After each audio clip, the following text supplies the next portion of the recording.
a nós, veio para mim. E eu disse, isso é para mim. Se veio a você e você disse é para você, então o evangelho, que é poder de Deus para a salvação de todo aquele que crê, que confiar, que pôr fé no evangelho. O evangelho que é salvação para estes, os que confiam, os que põem fé no evangelho, trouxe salvação a mim. Olha que coisa maravilhosa. E aí, daí para frente, querido, uma vez salvo, nascido de novo, evangelizado, alcançado pela graça divina, tendo os pecados perdoados e a vida transformada, onde deixamos a nossa vã maneira de viver e passamos a viver a maneira de Deus, a forma de Deus, a palavra de Deus, os ensinos de Deus, a vida tornou-se maravilhosa. Agora há luz, agora há bondade, agora há maravilhosa graça, constante graça, nos ensinando como viver. Porque a graça que nos salva é também a graça que nos ensina como viver. E é uma graça tão poderosa, tão grandiosa, tão gloriosa, magnífica graça de Deus, que constantemente nos ilumina mais e mais e mais. Quando eu digo nos, estou usando o plural para todo aquele que crê, que confia.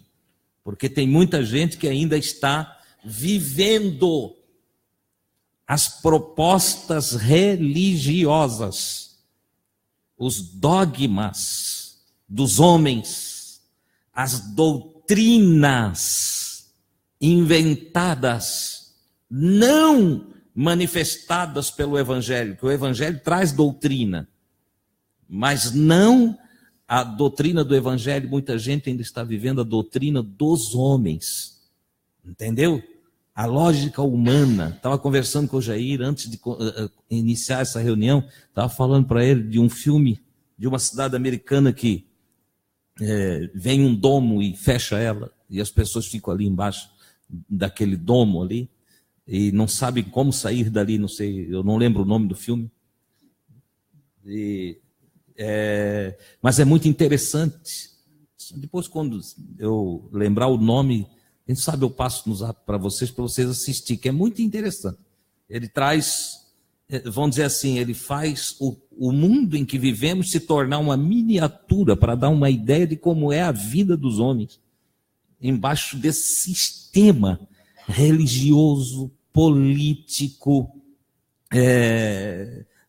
de trabalhos e de corpo docente, professores e mestres que nos formam, conceituando a vida para nós, doutrinando nós dentro de uma cultura totalmente maligna, entendeu?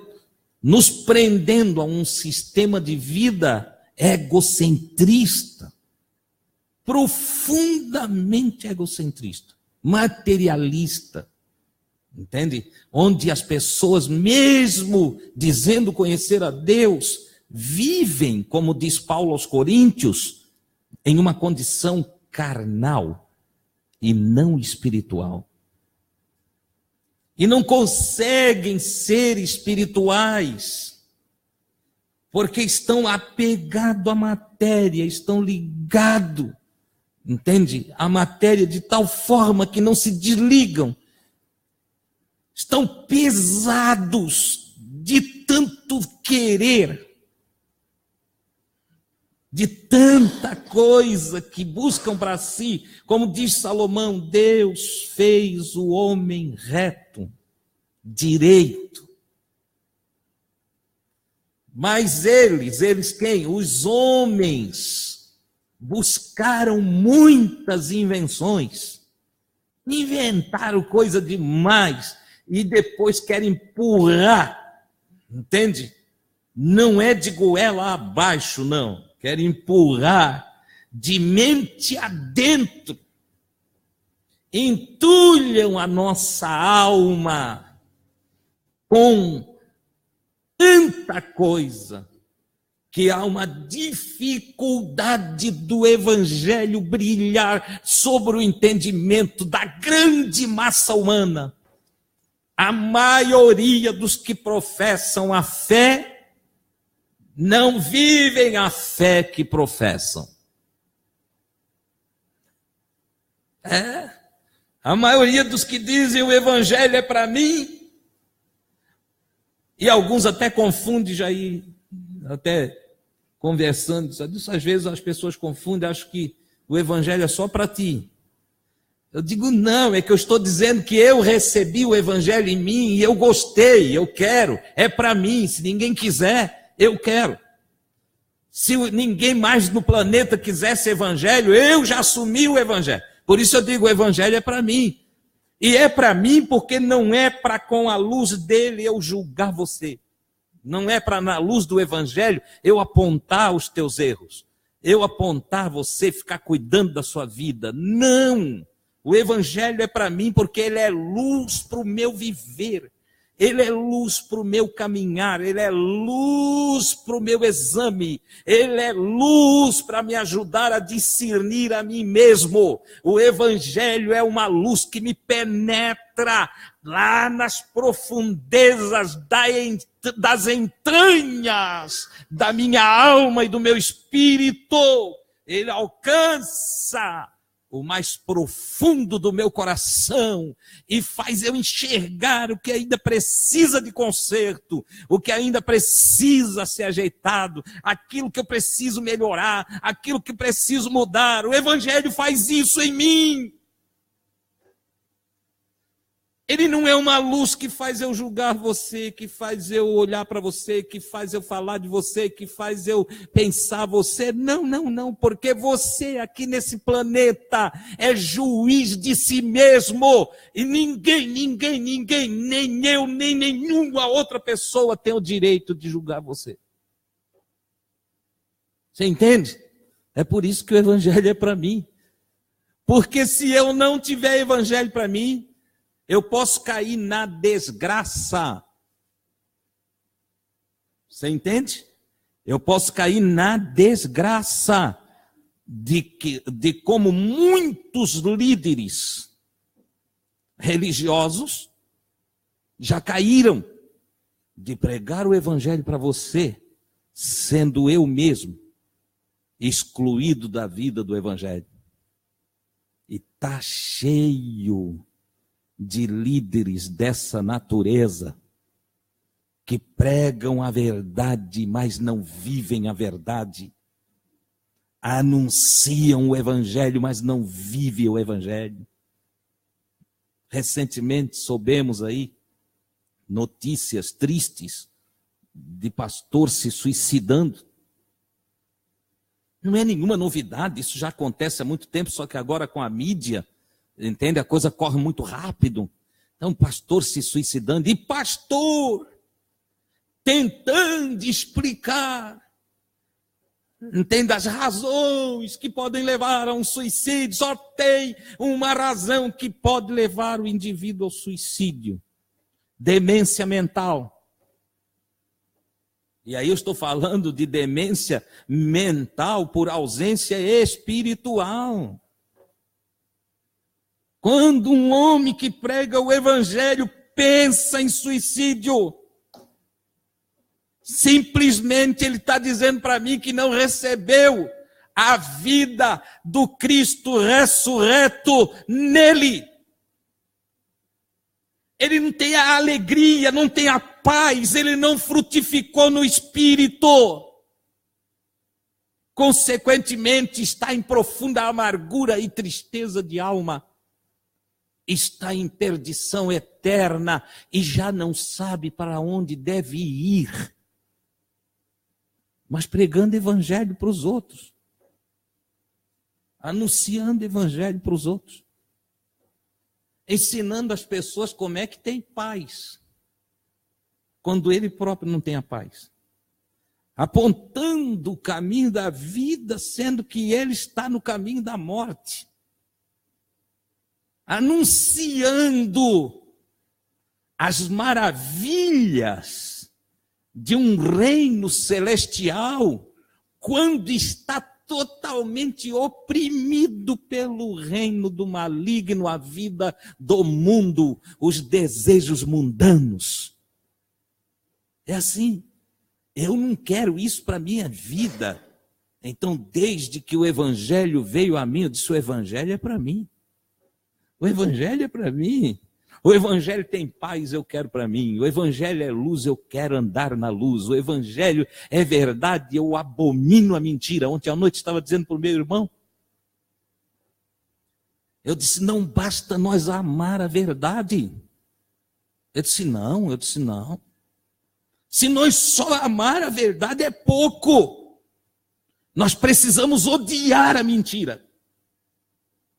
Nós precisamos odiar. Tem um ódio que o crente pode ter. Deus tem. Aquele ódio que surge do abominável, da coisa nojenta, aquela repugnância que deve existir em cada cristão, diante do pecado, diante do que é errado, diante das injustiças, diante da impiedade. Eu tenho que ter nojo da coisa que não presta. Porque se eu não tiver nojo, eu acabo me aproximando. E no nome do examinar e tudo, vou examinar as inhacas da vida pecaminosa. E na margem entre o faço e não faço, quem está mais perto acaba fazendo. E aquele que não abomina as trevas acaba se envolvendo ou sendo engolido por ela. Então não basta simplesmente amar a verdade. O evangelho precisa fazer com que eu abomine o que não presta. A maldade e tudo aquilo que se impregna no ser pelo envolvimento com a matéria que Paulo chama de obras da carne. Eu preciso abominar. Mas não, vivemos em um tempo, Paulo já tinha profetizado através de seus escritos, que os últimos dias seriam dias trabalhosos, dias difíceis. Ele disse, o homem vai se tornar amante de si mesmo, egocentrista. Tudo é meu, tudo é eu, entendeu? Tudo é para mim. Não é à toa que quais são as igrejas que estão lotadas. Aquelas que têm que construir megas templos. Por que elas estão lotadas? Porque elas entretem os homens. E elas falam o que as querem ouvir. Como já profetizou Paulo, dizendo que nesses dias difíceis, os homens que seriam amantes de si mesmos, egocentristas, eles amontoariam para si doutores. Não é interessante como tudo se cumpre? Olha só, quem eram os apóstolos? Homens simples, treinados por Jesus, e como Jesus foi enviado pelo Pai, eles foram enviados por Jesus para ensinar o quê? O Evangelho. Mas aí o tempo foi passando e agora, para ser pastor, tem que ser doutor. Tem que ir, não és pastor dentro do sistema religioso. Através da oração, da dedicação, da busca espiritual, da revelação da palavra do Senhor. Tu não chega mais lá assim, não.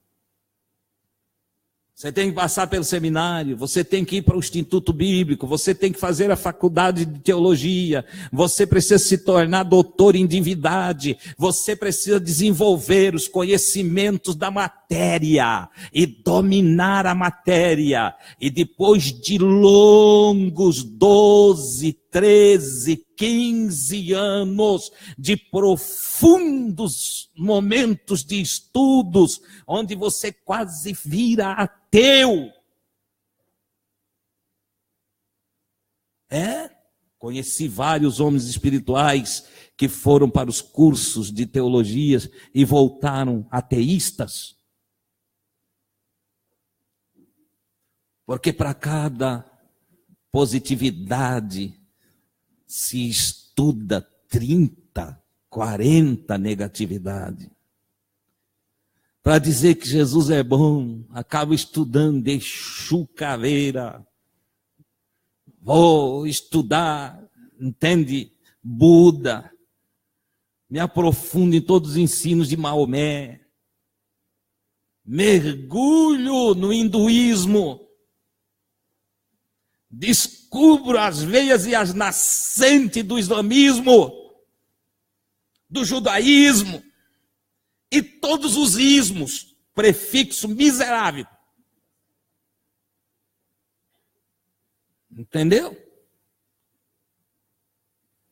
E aí já não dá mais tempo de orar, não dá mais tempo de meditar na palavra, não dá mais tempo, porque a dedicação aos estudos, e tudo por uma promessa que move o ego do indivíduo. Se tu te formar, tu vai ser evangelista.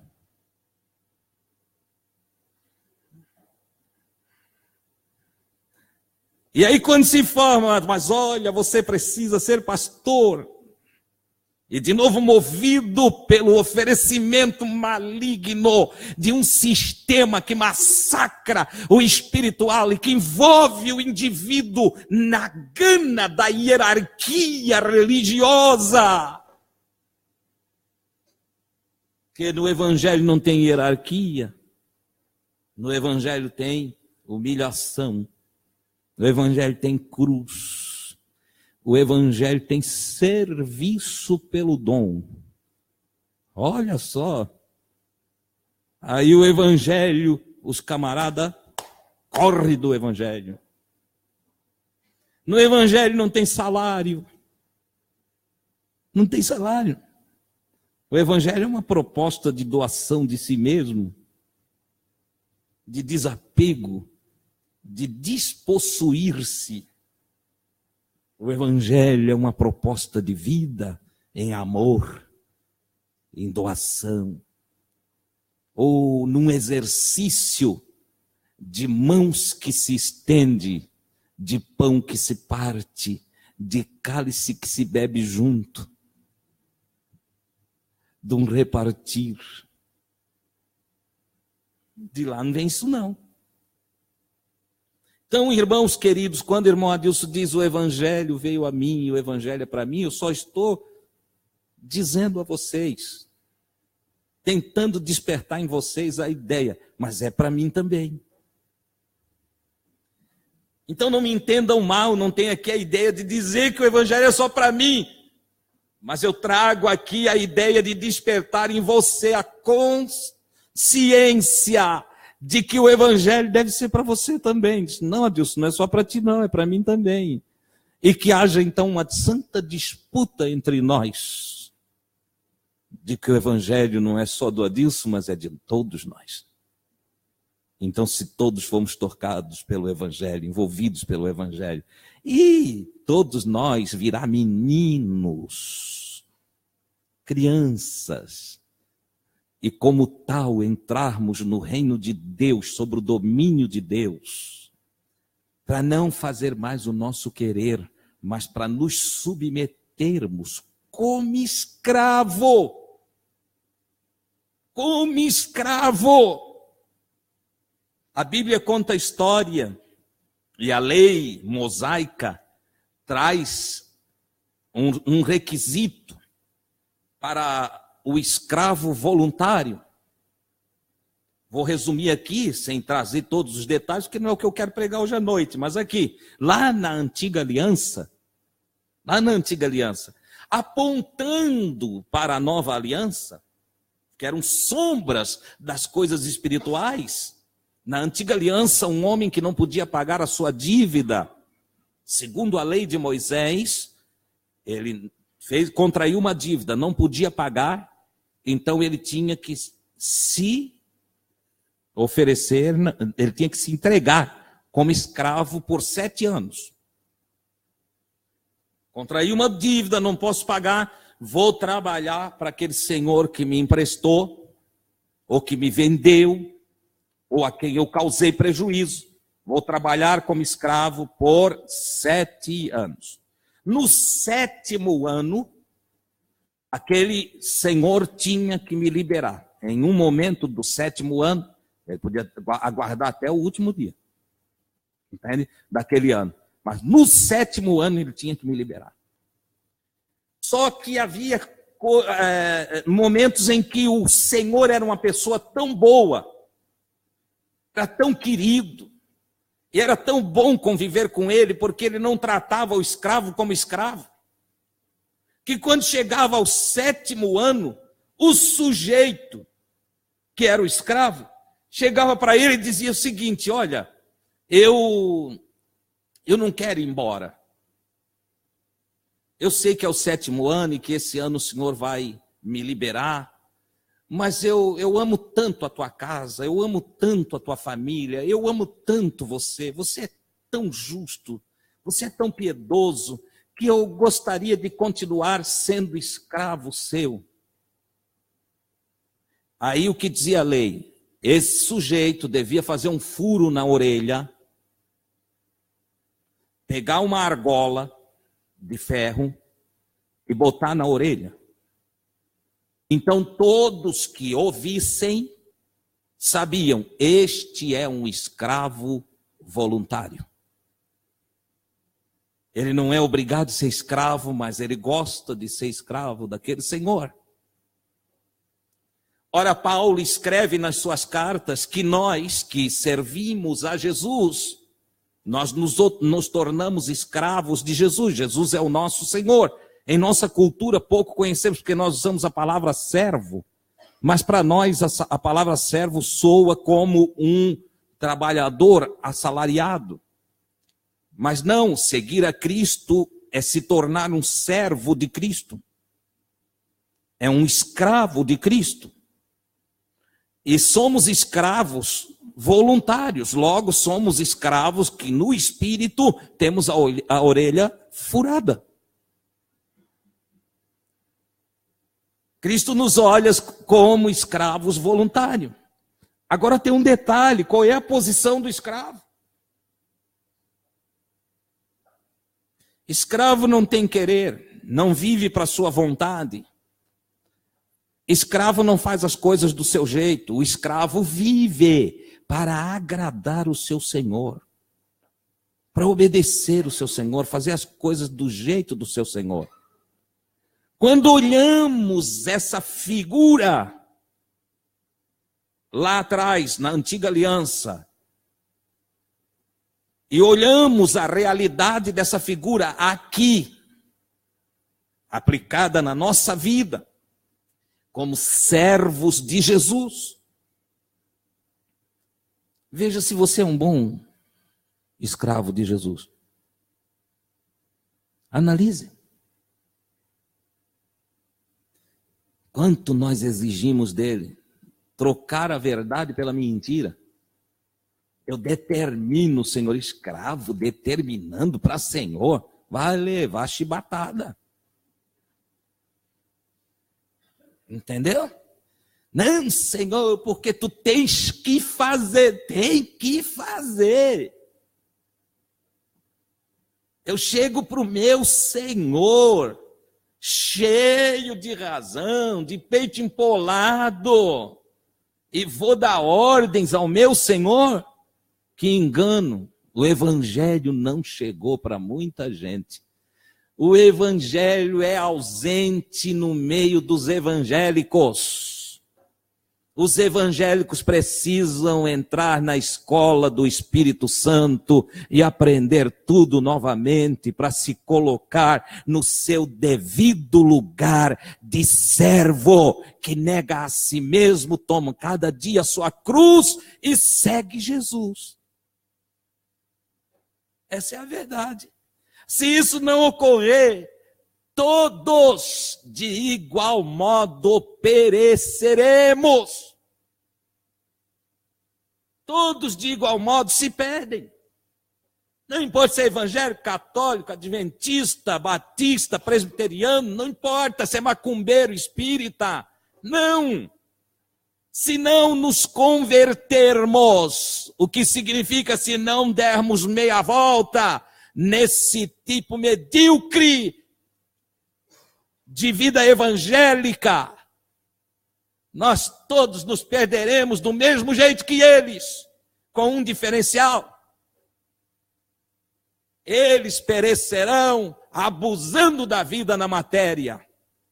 E muitos dos evangélicos perecerão sem nem ter aproveitado a matéria. Nenhuma coisa, nem outra. Obviamente que então o evangelho veio para mim, e é para mim. Eu quero o evangelho. Eu quero ser esse servo de orelha furada.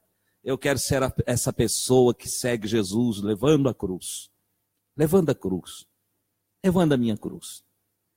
Entendeu? O que significa, não importa qual o meu martírio, não importa quais os meus sofrimentos, não importa se com enfermidade ou saúde, não importa se tendo que comer ou não tendo, não importa se estarei preso ou solto, não importa se eu terei oposição ou estarei cercado de amigos, se me elogiam, se me criticam, não me importa o que eu passe.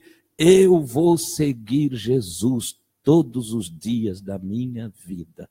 Ponto.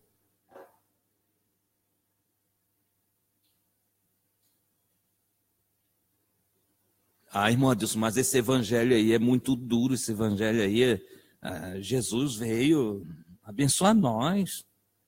Claro que veio abençoar, com salvação, com luz, com sabedoria, com o Espírito Santo.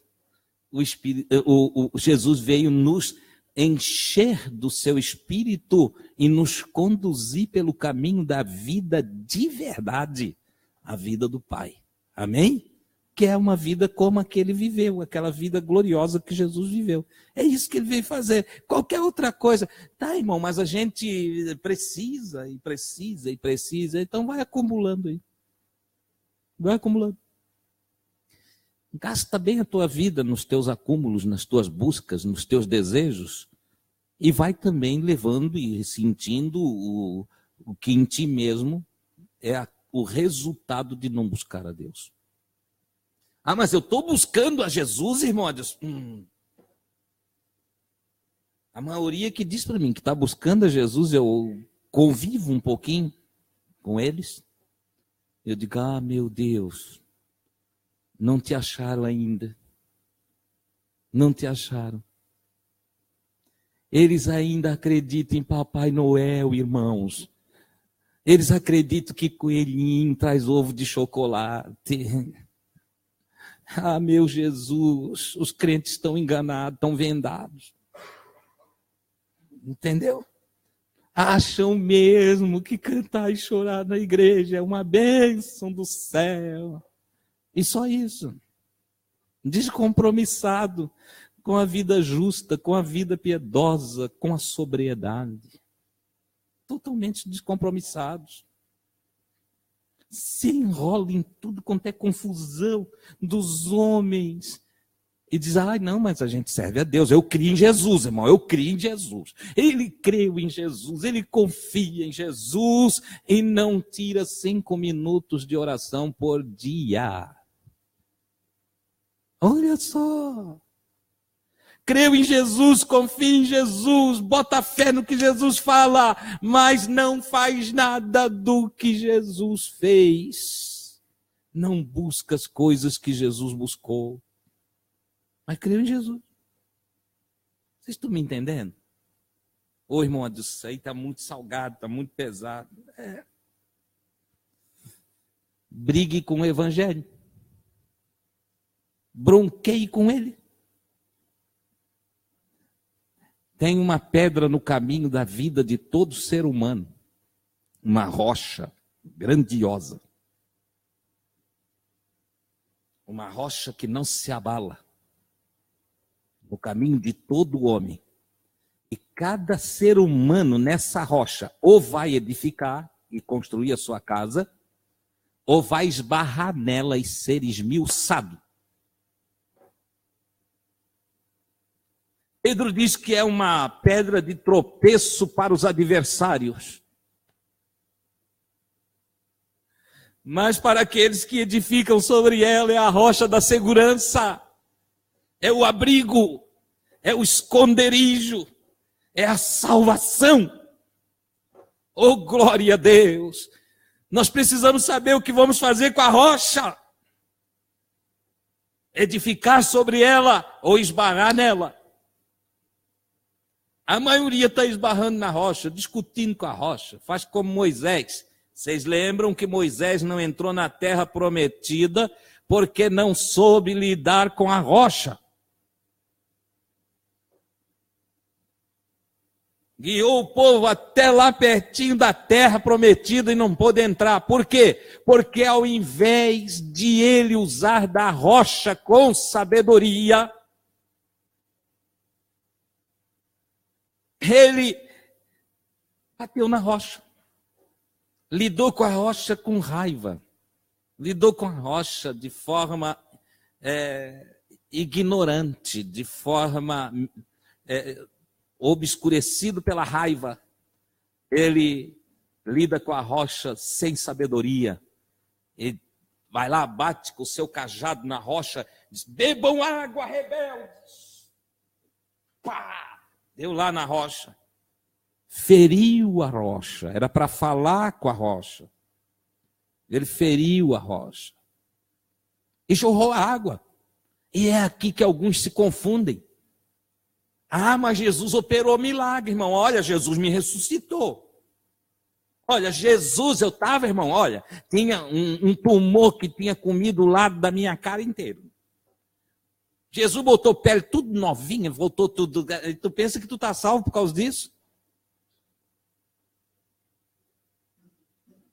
Irmão, eu não andava, Jesus me fez levantar da cadeira de roda e agora eu ando, olha aqui, ó, e anda para o pecado.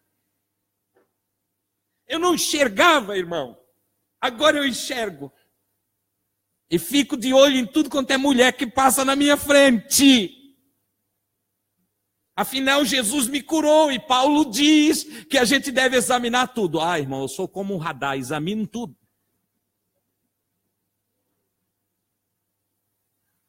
Ó pobre pecador,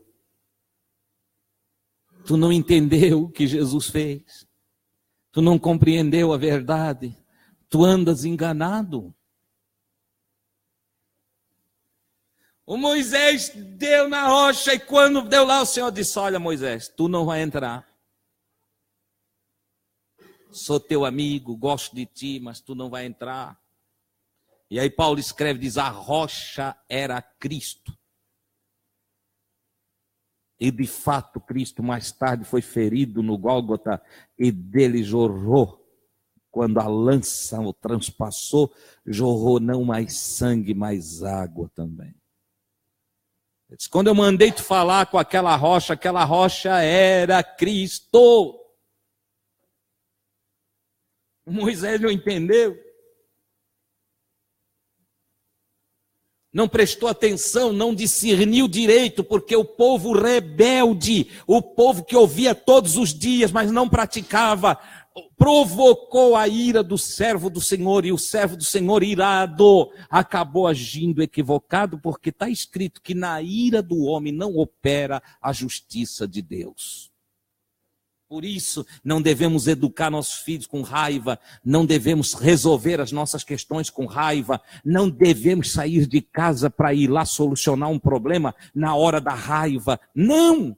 Quando tiver com raiva, vai orar. Quando tiver irado, não é a hora de falar, é a hora de orar. Quando tiver no ímpeto, no impulso, para, porque tu podes perder a tua salvação agindo na ira. Em figura, Moisés ficou fora de Canaã, que é figura da terra prometida. Aí orou pediu para o Senhor disse, não, disso aí não fala mais comigo, porque tu não entra. E por que eu não entro, Senhor? Porque rejeitasse a rocha, ferisse a rocha, maltratasse a rocha, e a rocha era Cristo.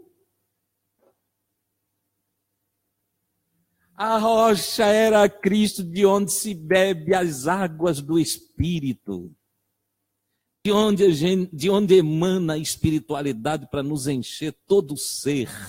E quem então não tem discernimento para entender quem é Cristo, onde está Cristo, como é Cristo, acaba perecendo. Eu estou falando essas coisas nessa noite para vocês, para que fique bem fixado em vocês. O Evangelho é... Estão vendo como é pouquinho?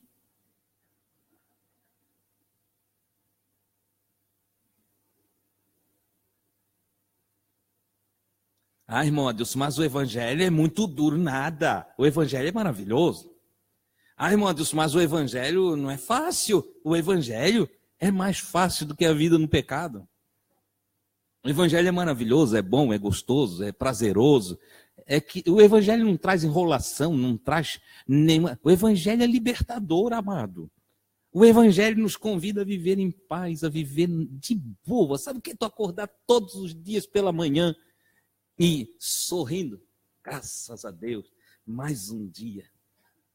Talvez seja hoje que o Senhor vai voltar, vou caprichar mais hoje do que ontem. Hã?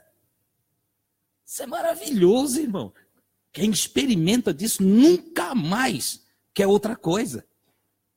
Quem experimenta Jesus, eu não estou falando, não, eu sirvo a Jesus, irmão, mas aí é palavrão, é briga, é xingamento, entende, confusão, entendeu? Aí, claro, isso não é evangelho. Isso não é evangelho. Agora eu vou pregar, tá bom? Eu vim com uma palavra para trazer para vocês. E para mim. Tito, capítulo de número 2, versículos 11 a 14. Está dentro do contexto do que estou falando? Liberte-se, irmão, de tudo quanto é sistema mundano. A gente nunca consegue deixar todos os sistemas, porque a gente deixa o sistema do mundo e adota o sistema de Deus. Tudo é sistematizado.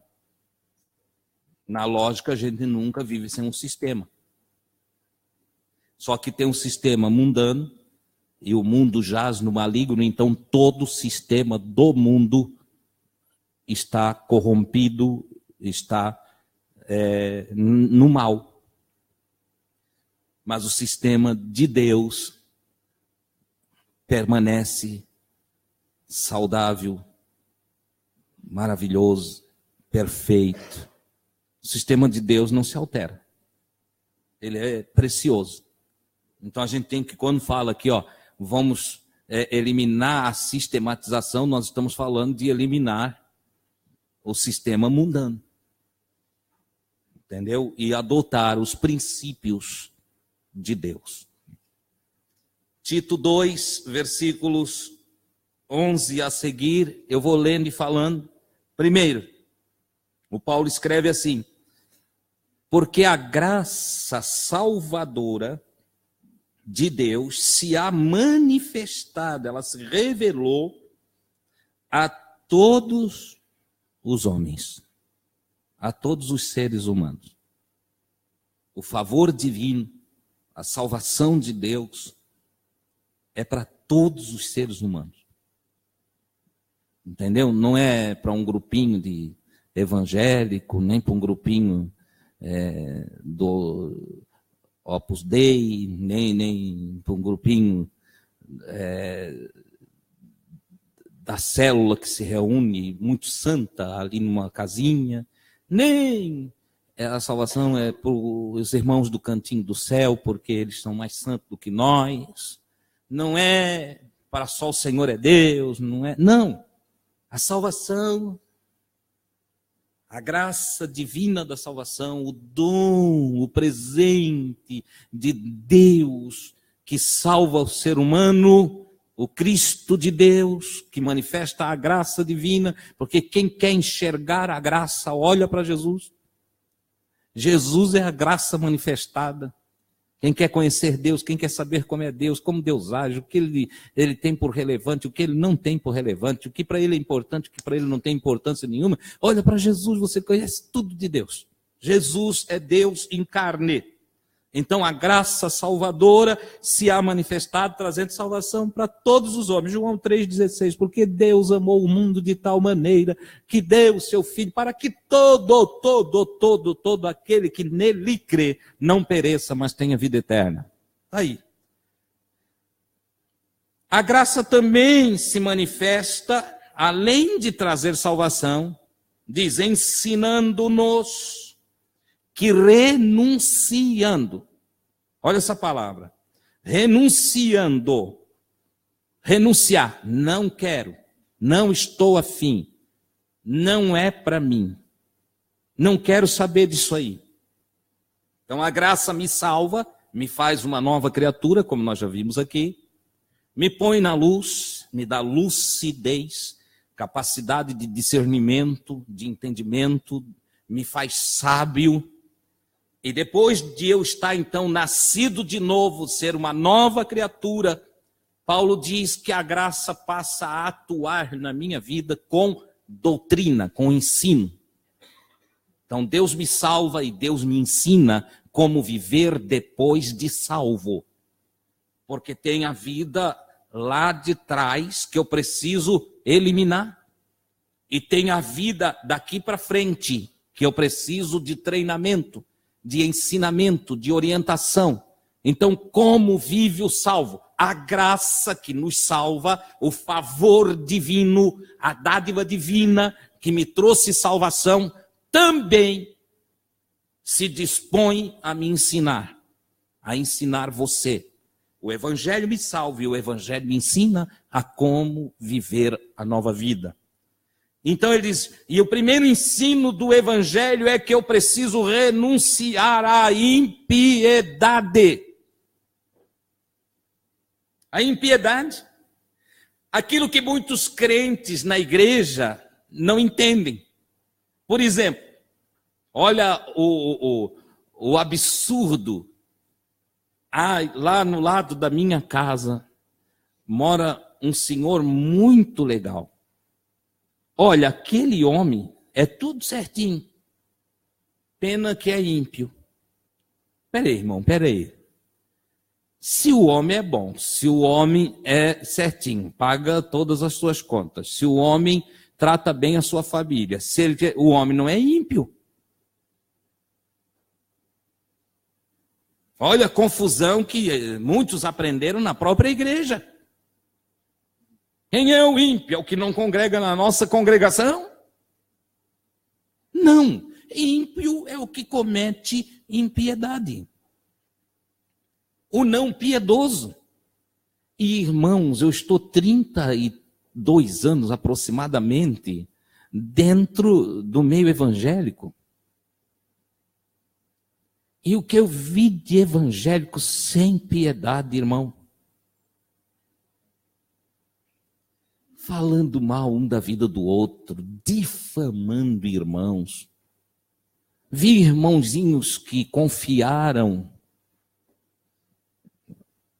em pessoas achando que eles eram especiais e confessaram alguma coisa e o outro botou ele na rua da amargura. Eu vi famílias ser destruídas por causa da falta de responsabilidade de irmãos que se achavam mestres quando não eram nem aluno do prezinho espiritual.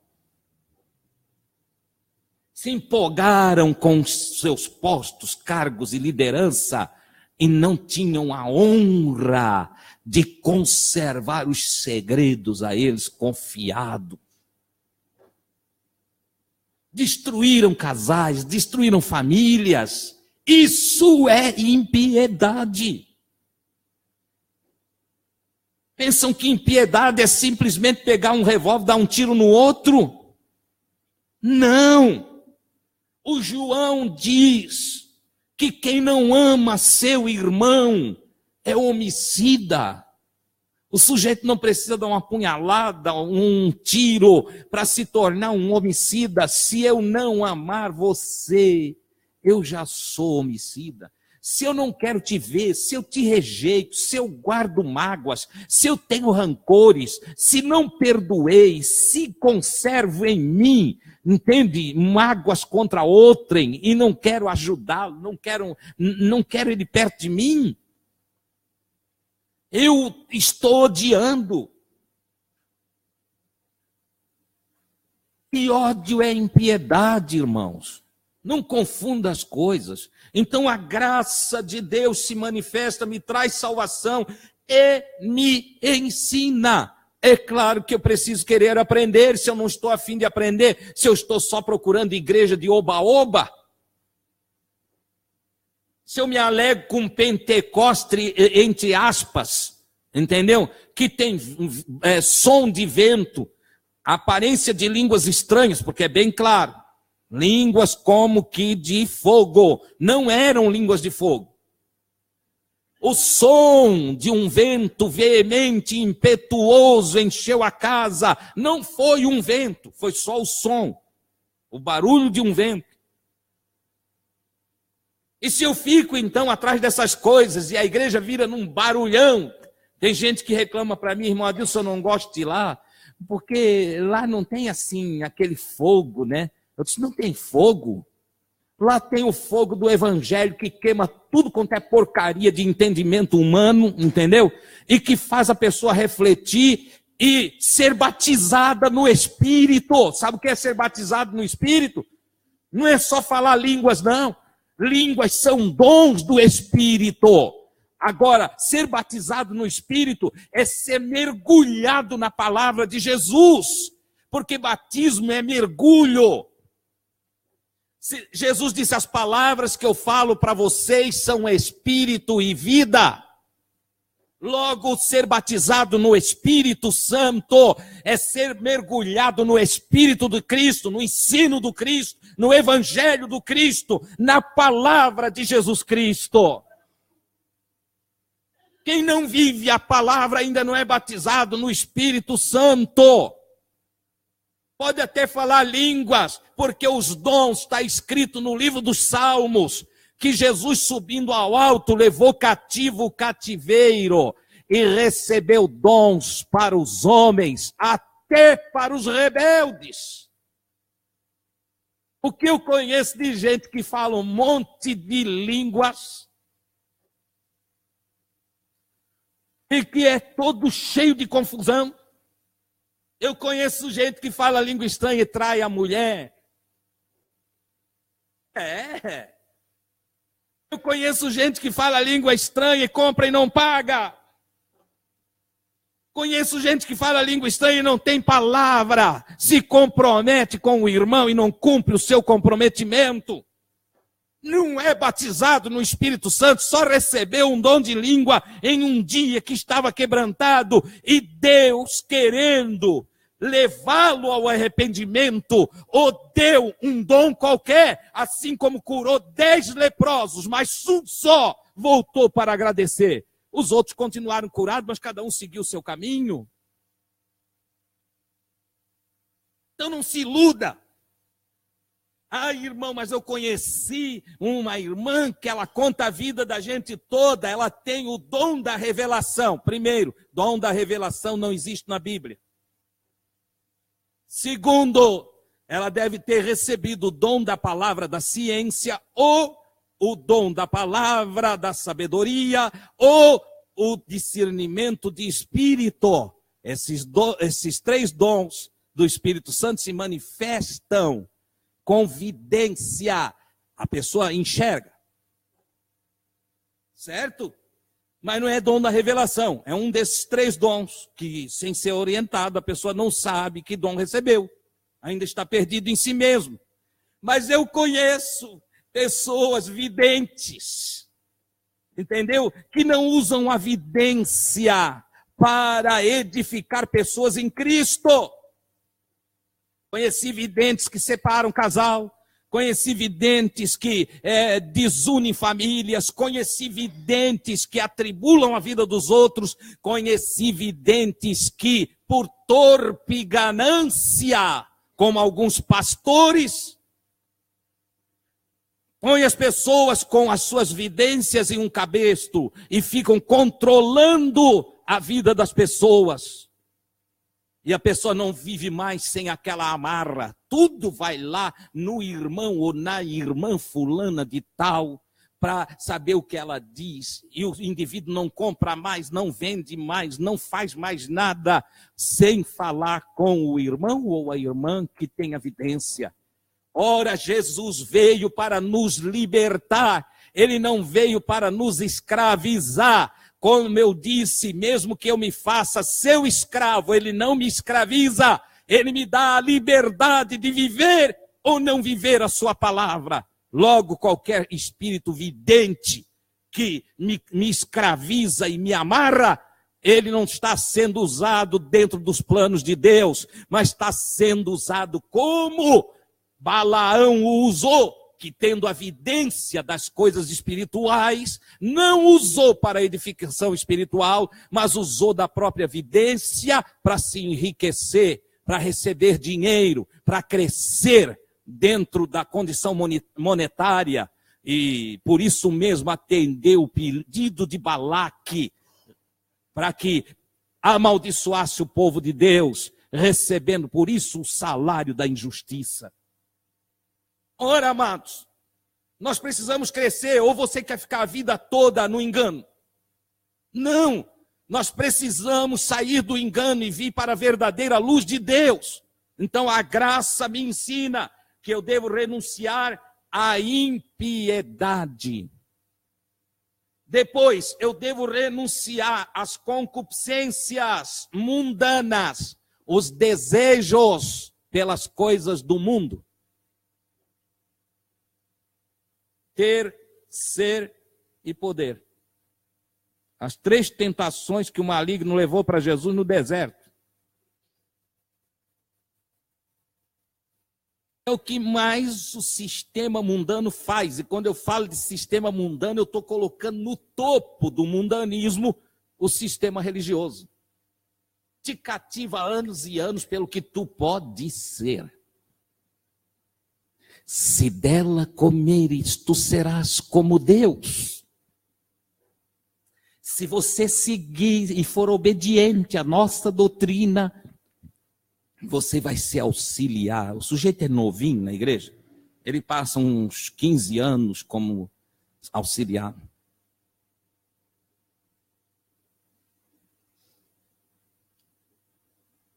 Dentro do conceito de auxiliar, eu sou um cooperador na obra do Senhor. Eu sou. Eu me orgulho porque eu sou. Não, eu não tenho orgulho. E a maioria, 99,99999%, só sobrou 1/1000 de décimo lá, entendeu? A maioria ainda depois tem a cara de pau de dizer, eu nunca quis posição, quis a vida toda. E quando não quis, é porque estava com raiva. Com raiva de não ter alcançado o que todos os seus amigos alcançaram. E correm atrás disso. E sabe o que é isso? Entretenimento para criancinha. E criancinha que já se acha adulto. Entendeu? Ilusão.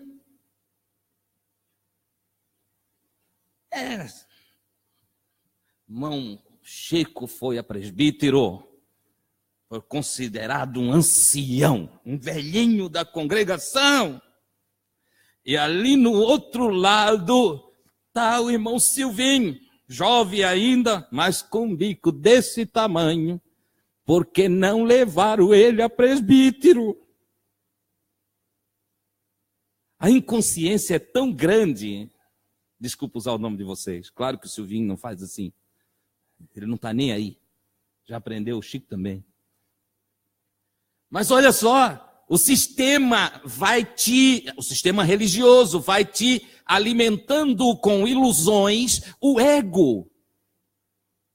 Então, de auxiliar, diácono, mais 10 anos para ser diácono. Quando tem uma amizadezinha, se tiver um bom dízimo, vai mais ligeirinho. Entendeu? Porque a primeira coisa na fichinha da igreja, quem é o senhor? Pafúncio, não sei das quantas. No que o senhor trabalha? Para que a igreja quer saber onde eu trabalho?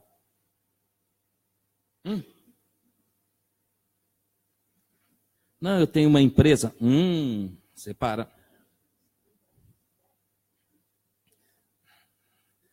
Separa aí. Empresário. Nós estávamos orando para Jesus mandar empresário. Jesus quer salvar todos os empresários de Itajaí. Entendeu? Ali no lado está o nosso irmãozinho. O senhor trabalha com quem? Eu sou Gari. Gari é? Volta para aí, mano. É Gari. Atende ele aí. Eu preciso conversar com o empresário aqui. Entendeu? Ei, vocês não serão assim. Vocês não vão olhar as pessoas pela roupa que veste, nem pelas joias que elas usam. Vocês não vão convidar para vir para um lugar mais alto, elevado, aqueles que têm anelão no dedo, que identificam a sua capacidade intelectual e a sua posição na sociedade. Não, vocês não farão acepção de pessoas, porque vocês servem aquele que amou o mundo. Não é que amou os empresários, não é que amou os intelectuais, não é que amou os filósofos, não é que amou os cientistas e desprezou os outros. Não! Vocês são irmãos uns dos outros. Vocês são matéria da mesma matéria. Vocês são carbono e água. Vocês têm espírito que veio do mesmo espírito. Aquele que soprou nas narinas de Adão para dar-lhe o fôlego de vida é o mesmo que continua soprando até hoje, até na Maria Liz. O espírito que está nela é o mesmo espírito que está em vocês, veio do mesmo lugar. Por isso mesmo, quando deixar a casa terrestre, a matéria, o mundo terrestre em que Deus deu para o Espírito se alojar, a casinha que vai envelhecendo ao tempo, quando o Espírito deixar, voltará a Deus. Todos eles. De sorte que vocês não vão se relacionar pela visibilidade. Não, vocês não vão se conduzir com injustiça, olhando as pessoas pela aparência, não se deixe enganar, vocês são espirituais, ou não. Se sois espirituais, vocês vão olhar o valor da vida, vocês vão capturar o discernimento da alma que ali habita, e vocês vão amá-la, independente se são almas que estão bem ou almas que estão ruins, estão má, vocês vão amá-las. Porque o valor dessa alma é superior ao ouro e à prata. Posto que não fostes comprado com peso de ouro nem de prata, mas com o precioso sangue de Jesus. Olha só, como é diferente. Então, impiedade, deixe a impiedade, entendeu? Deixe de tratar as pessoas sem piedade. E os desejos mundanos, esses desejos de ser, de ter, quero mais, está carregado de matéria. Irmão, eu até queria sim fazer uma obra melhor para Deus. Quando eu ganhar tanto, eu vou fazer. Ah, meu querido, quando tu ganhar tanto, esse tanto a inflação já levou. Aí tu vai botar mais tanto. E tu pode observar uma coisa, se tu aceitou Jesus bem cedo, tu começa a fazer propósito de tanto, lá nos teus 20 anos de idade, 25, e você chega aos 50 e aí aumentou a meta, porque a inflação leva. E aí você chega aos 60 e você bota mais um pouquinho. E quando você tiver aos 65, você dá mais um toquezinho se tiver saúde. Se não tiver, você já vai estar gastando a sua meta para adquirir saúde. Se você tiver saúde, você vai botar mais um pouquinho na meta. Então, lá pelos 75, está caindo a ficha. E você está dizendo, foram-se os dias e eu nada fiz. Posso, tendo as mãos vazias, diante do Senhor eu me apresentar. Foram-se os dias, eu nada fiz. Por quê? Porque eu corri atrás do vento, eu corri atrás do nada, eu corri atrás daquilo que eu não poderei levar para o outro lado da vida. Acumulei riquezas, outros desfrutarão dela.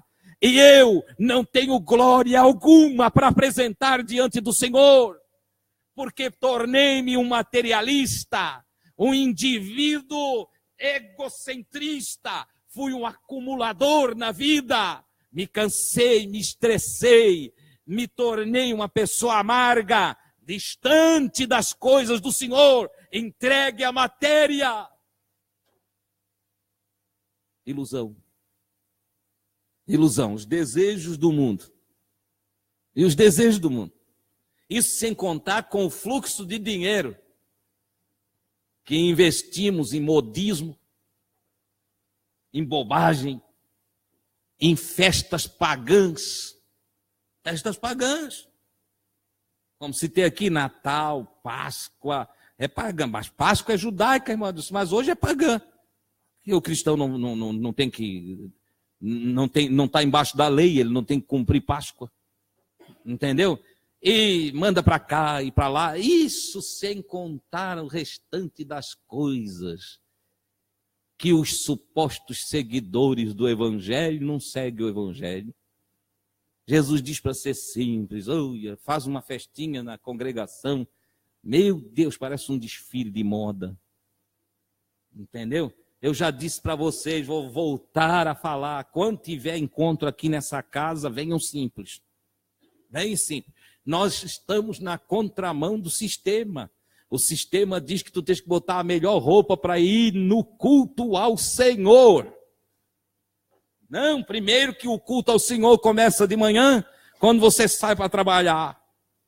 O culto do servente de pedreiro é o dia todo ali, fazendo massa e carregando tijolo, e ele está cultuando ao Senhor. O culto do médico é lá com o bisturi na mão, fazendo exames e tudo mais. Ele está ali, entendeu? Por que na hora de vir à congregação tem que se aprontar para quem vai para um baile de debutante? Constrangendo aqueles que não têm essa condição. Nosso ambiente deve ser um ambiente acessível. Aquele irmãozinho que não tem chinelo, que tem uma camiseta qualquer, e que veio com uma bermudinha bem velhinha, ele precisa chegar naquela porta, olhar aqui para dentro e dizer, eu posso entrar. Eu posso entrar. Porque ele vai encontrar aqui doutores e irmãos de todas as classes sociais, mas humildes, sem querer ostentar, pelo contrário, dispostos a abraçar, a ajudar. E olhando, se ele está descalço, cada um de nós, cuidado também para não trazer a loja inteira, para botar só em 2 pés. Entendeu? Mas devemos olhar, o irmão está descalço. É simples. Eu quero ser o primeiro a dar um chinelo para ele. E se você for o segundo, pergunta se ele já tem um chinelo. E se ele disser para você, não, eu já ganhei um aqui hoje. Então você olha e dá a camisa. Dá a camisa. E, mas ele veio de bermuda. Irmão, quer uma calça? E também não vai lá para o teu guarda-roupa pegar aquela calça lá, entende? Não vou falar rasgado, porque rasgado agora está caro. Entendeu? Então, não pega aquela calça velha lá que você já está embrulhadinha num saco daquele de lixo, que você já está quase jogando fora. Não traz aquela não, traz a mais nova. Traz a mais. Mas essa novinha eu não usei. Olha, uma boa maneira de você se desapegar, se despossuir, entendeu? De renunciar os desejos mundanos. Mas essa calça que nem usei ainda, dá para o irmão. Dá aquela lá. Entendeu? Se desapegue do mundo, dos desejos do mundo, da vontade do mundo, da ostentação do mundo, da mentalidade mundana, das bobajadas mundanas. Se desapegue. Faça a vida simples. Não complique. A graça também ensina que nós devemos viver, então. Aqui ela disse o que não é para ter. E agora a graça nos diz que devemos viver no presente século. Olha que simples que é viver o Evangelho. Primeiro, sóbria. Vamos definir sóbrio aqui nessa noite, isso é importante para nós. Eu já vou acabar, tá? Olha lá, vamos definir sóbrio aqui desse lado. O que é ser sóbrio? Diga uma palavra para mim. Sensato. Ser sóbrio, sensato. Vamos lá. Ter lucidez, ter consciência. Tá, peraí, deixa eu ajudar o outro aqui. Aqui, sóbrio, razoável. O que mais? Equilíbrio, equilibrado. Olha lá. O que mais? Vamos somar. É legal nós pensar consciente. Somou aqui. Sensato, já foi dito, né? O que mais? É isso aí. Olha lá. A graça ensina nós viver com sensatez, com equilíbrio, com lucidez, com consciência, com tempero. É o equivalente do fruto do Espírito, temperança, de Gálatas 5:22. Domínio próprio. Olha só, a graça ensina que nós não devemos viver, então, olha o que eu vou falar aqui. A graça nos ensina que nós não devemos viver desequilibrados, embriagados. Irmão Adilson, mas embriagado nós não bebemos. Eu não estou falando de bebida, essa então nem pensar. Nem pensar. O sujeito que compra cachaça e se embebeda, mas me perdoe se tem alguém aqui que faz isso. Mas vai ser tolo lá para a China. Porque a partir do momento que se embriaga, já não sente mais sabor de nada. De nada. Bêbado, quando beija, não sente o sabor do beijo. Entendeu? Bêbado, quando vai comer, não sente o sabor da comida. E a própria bebida que ele bebe já não tem mais gosto nenhum. É simplesmente um impulso. Um impulso, o cara não sente mais nada. O sujeito perdido. Que o Senhor te salve nessa noite se tu faz isso. Entendeu? Então, equilíbrio, temperado, consciente, lúcido, sensato, inteligente. Eu vou botar aqui dentro da palavra sóbrio. Vou aumentar os sinônimos dela aqui. Entendeu? Olha só. A graça diz, viva dessa maneira. Tenha equilíbrio. Essa é a palavra principal da sobriedade. Tenha equilíbrio. Entende? Nem de mais para um lado, nem de mais para o outro. Esse equilíbrio. Essa embriaguez aí pode ser uma gula de querer ser o poderoso, o que entende, o que sabe, o que está na frente. Entendeu? Às vezes a embriaguez não vem da pinga. É uma embriaguez de coração. Jesus diz, vigiai, acautelai-vos, para que o vosso coração não se encha. Coração, não é o ventre, não é o estômago, o vosso coração. Não se sobrecarregue de glutonaria, embriaguez e cuidados da vida. Um coração que quer muita coisa, muita coisa, muita coisa. Ai, eu quero uma casa assim. Eu quero 2 piscinas, porque uma só é pouco, eu sou grande demais. Eu quero uma cama desse jeito. Eu quero um carro daquele outro jeito. Eu quero.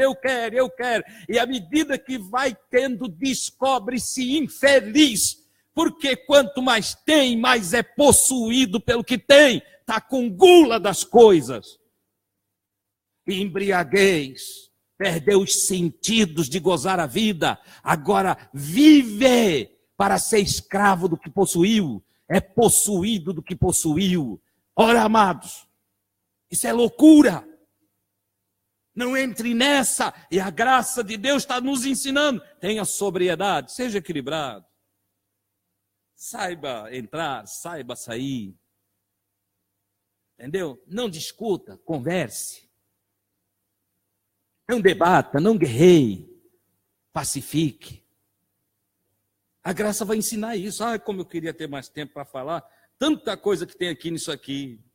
Então a graça diz, olha, seja sóbrio, viva com sobriedade. Só desfruta da vida quem vive a vida com sobriedade. Quem não vive com sobriedade, perde a noção da vida. Depois, justa. Seja justo, sem folga. Entendeu? Não é só no sentido do que é teu. Não. Essa condição de vida justa, que vem da vida equilibrada, é também a tua filha, é minha filha. Será que você consegue entender isso? O meu filho deve ser seu filho. A menina do irmão Adilson está se perdendo por ali. Por que não fosse lá ajudar? Por que não te aproximasse? Por que não aconselhasse? Por que não pedisse para ela voltar a casa? Ah, não é minha filha? Ô seu ignorante, será que tu não entende que cada filho que está nesse planeta é filho de toda a humanidade? E que quando um morre, toda a humanidade perdeu alguém? E que quando um sofre, toda a humanidade sofre? Será que tu não entendeu ainda que Cristo morreu por todos? E que um só sacrifício justifica a todos? Logo, a vida justa deve me levar a considerar que a tua família é minha família. Se tu sofres, eu devo sofrer contigo. Não é isso que a Bíblia diz? O apóstolo Paulo não ensinou: chorai com os que choram e sorri com os que estão sorrindo, faça festa com os que estão bem no dia de hoje, mas sofra com aqueles que estão sofrendo. O egocentrismo precisa ser tirado e a verdade precisa me dominar. Nós precisamos nos auxiliar. Eu preciso entender que o teu filho é meu filho, que tua filha é minha filha, que as irmãs que aqui estão, que estão dentro do padrão de idade meu, são minhas irmãs, e as mais idosas são minhas mães, e os irmãos mais idosos são meus pais, e aqueles que estão na mesma faixa etária minha são meus irmãos, e nós somos uma grande família. Ser justo é nos envolvermos para o bem de todos nós. Destaque-se aqui a justiça que vem pela fé, é claro. Confiar em Jesus, viver a proposta de Jesus, praticar o que Jesus ensina, é ser justo. E o que Jesus ensina já não vai diretamente me levar ao que estou ensinando nessa noite. Ele não ensina eu te amar, Ele não ensina eu te ajudar, Ele não ensina eu orar por você, Ele não ensina eu produzir a tua edificação, a tua pacificação, Ele não ensina eu te abençoar. Não ensina o grande mestre que as minhas mãos devem estar estendidas. Nunca o meu dedo apontando para você, mas a minha mão estendida, que de onde tu olhares, grandes precipícios de tribulações, guerras e batalhas da vida, tu possa olhar a minha mão estendida e tu possa lembrar, tem alguém cheio de Deus que é capaz de me ajudar, eu vou procurá-lo, eu vou pedir socorro. Oh, glória a Deus! Uma vida justa. Tem gente que pensa que é muito justo porque compra e paga. Você não é justo porque compra e paga. Você não cumpriu mais do que o seu dever. Não, o irmão ali é muito justo, ele é muito honesto. Daí? Honestidade é o dever dele. Ah, irmão, mas isso não é bom? Claro que é bom ser honesto, mas isso não traz e nem é glória para ninguém. Eu não recebo galardão nenhum por ser honesto. Assim como eu não recebo galardão nenhum por falar a verdade. Eu recebo galardão por aquilo que vai além do limite do meu dever. Quando eu caminho a segunda milha, eu recebo galardão quando eu vou além daquilo que está dito para eu fazer.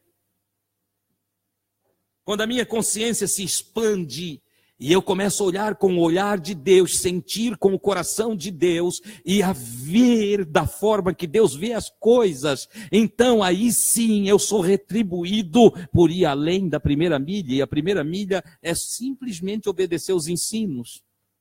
E não pense que eu estou errado falando isso, porque Jesus disse, quando vocês fizerem tudo o que foi ensinado para vocês, ou que foi mandado vocês fazer, vocês devem olhar para vocês e dizer que sou o quê? Servo inútil. Mas por que servo inútil? Porque fez só o que foi mandado. Entendeu? Imagine em um escritório, ou em um consultório, ou em qualquer outro trabalho, um pedreiro, que está ali com o seu servente. Imagine o auxiliar que passa, vê uma caneta jogada no chão e não ajunta. Vê um copo no chão e não ajunta. Vê um tijolo que está para cair na cabeça de alguém e não tira dali. Imagine, é inútil. Se você não pedir, ele não faz. Inútil. No mundo espiritual é a mesma coisa. Se eu faço só o que me manda, eu sou inútil. Para concluirmos, viva piamente. Viva no exercício da piedade, da compaixão, da misericórdia. Seja piedoso, seja compassivo. Pare de cobrar, pare de exigir, pare de reclamar, pare de apontar o dedo para os outros e passa a ter compaixão, a ter misericórdia, a ter piedade. Passa você a se mexer para promover o bem em sua casa, em seu trabalho, em sua congregação. E desta maneira, aguarde a bem-aventurada vinda de Jesus. A feliz e alegre volta de Jesus, porque quem vive sóbria, justa e piamente não tem medo de Jesus voltar. Tem irmãos e irmãs tão materialistas que eles olham assim, irmão, se eu oro para Jesus não vir já não. Não é por quê? Estão apegados às coisas daqui. Eu queria viver um pouquinho mais. O sujeito não enxergou nada ainda, não entendeu nada. Não sabe nada de céu, não sabe nada de vida eterna, não sabe nada de espiritualidade. O sujeito está totalmente perdido. Não, eu queria que Jesus deixasse mais um pouquinho aqui. O céu é bom, mas eu não quero ir para lá. Seu infeliz, fica aí com essa matéria aí, fica aí, carrega esses pesos terrenos. Entendeu? Pede para Deus te abrir os olhos, seu cego. Meu Deus, irmão, tu estás pegando pesado, tu ofende a gente. Pegou tu, é.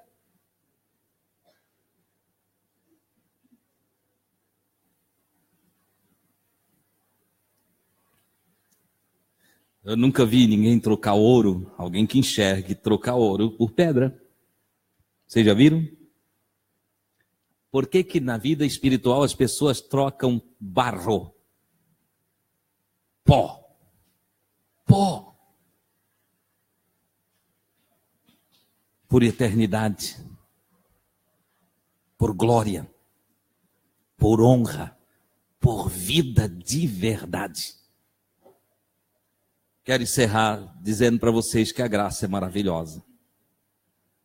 E que desfruta dela todo aquele que a recebe com alegria. Amém? Vamos orar ao Senhor? O Evangelho é para mim.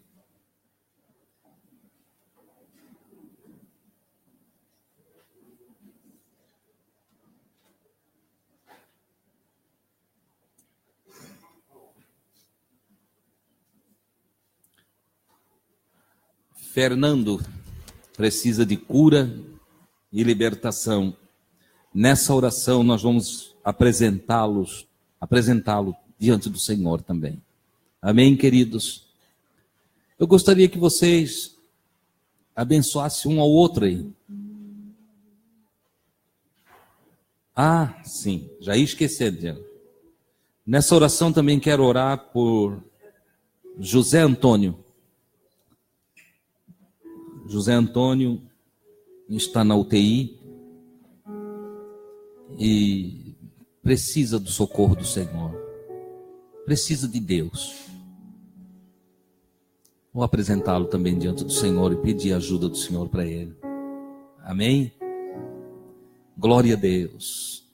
Pai do céu, eu te dou graças pela manifestação graciosa de teu Filho Jesus, que veio a este mundo como apóstolo trazer o evangelho do reino e apregoar também o evangelho do reino dos céus. Eu sou agradecido a ti por esse evangelho ter vindo a mim, Senhor. E eu recebo o teu evangelho. Eu me deleito na tua verdade e me regozijo no ensino da tua graça. Porque a tua graça faz-me entender que tu tivesses misericórdia de mim quando na vida de pecado e me salvasse. Mas a tua graça também me faz entender que agora salvo, não tenho um passe livre para a vida errada, mas sou convocado por ti para brilhar com as boas obras as quais tu preparastes para que andássemos nelas. E a tua graça vem com mansidão, com energia espiritual, nos ensinar como nós devemos viver, o que nós devemos deixar, o que devemos abandonar, o que devemos nos livrar, e aquilo que devemos abraçar, aquilo que devemos fazer, aquilo que devemos adotar como princípio de vida. E eu ouço teus conselhos nessa noite e quero todos eles para mim. Creio que muitos irmãos e irmãs nesta casa também, Senhor, estão desejando essa verdade e querem viver essa vida santa, piedosa, justa e equilibrada, sóbria, sensata, prudente. Oh, glória a Deus!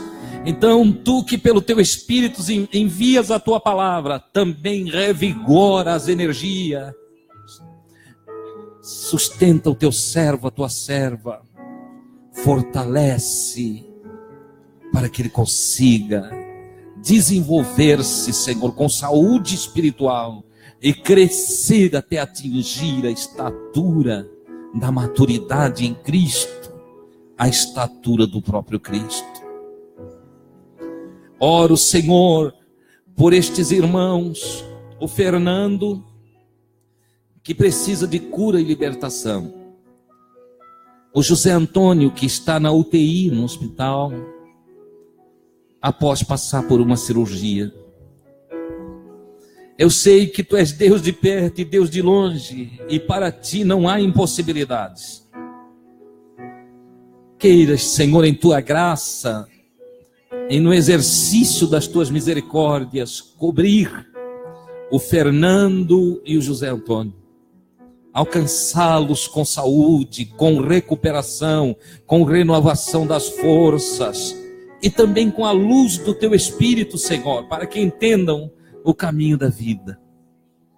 É o que eu te peço em nome de Jesus.